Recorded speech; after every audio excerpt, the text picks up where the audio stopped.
Every time the government begins a new program, increases welfare or creates a new department, the money it spends comes from us. There is no such thing as government funding. The only money the government has is what it collects in taxes from people like us. And the most expensive thing that most of us pay for every year isn't our car or our house, it's our government. But what are we getting for our money? Is it being well spent? The government today has grown far beyond just providing the essential services. It now plays a role in almost every aspect of life. Quite a lot of tax money goes back to people who paid it in the form of benefits. That's called welfare churn.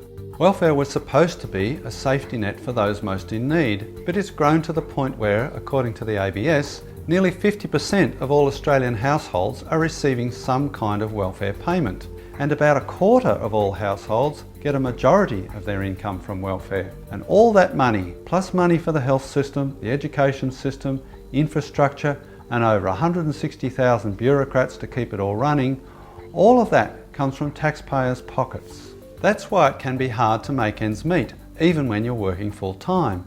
Every day of your life, you are working to keep a bloated, in fact obese government running.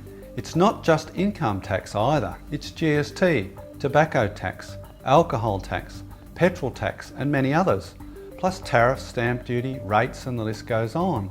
Depending on how you calculate it, anywhere from 1/3 to 1/2 of an average full-time income is taken by the government. Then you get to use what's left over to pay for your actual cost of living.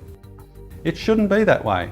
The Liberal Democrats believe taxes should be cut dramatically and the size of government reduced, so people can afford to do for themselves what they currently depend on the government to do for them. Welfare churn is a self-perpetuating problem. The more we're taxed to pay for welfare, the more people need welfare, and so the problem just gets worse and worse. If people paid less tax, they could afford to pay for more things themselves. We think there are ways to achieve this. One is to expand the superannuation savings account system, so money saved can also be used to pay for healthcare, including health insurance.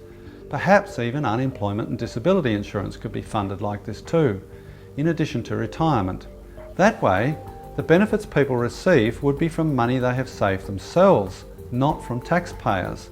And of course, such savings should not be taxed.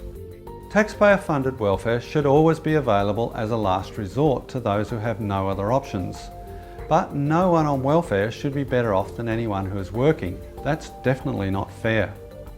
Our approach would encourage people to find their way back into the workforce and earn more, and it would allow those on welfare to earn a few extra dollars without losing all their benefits.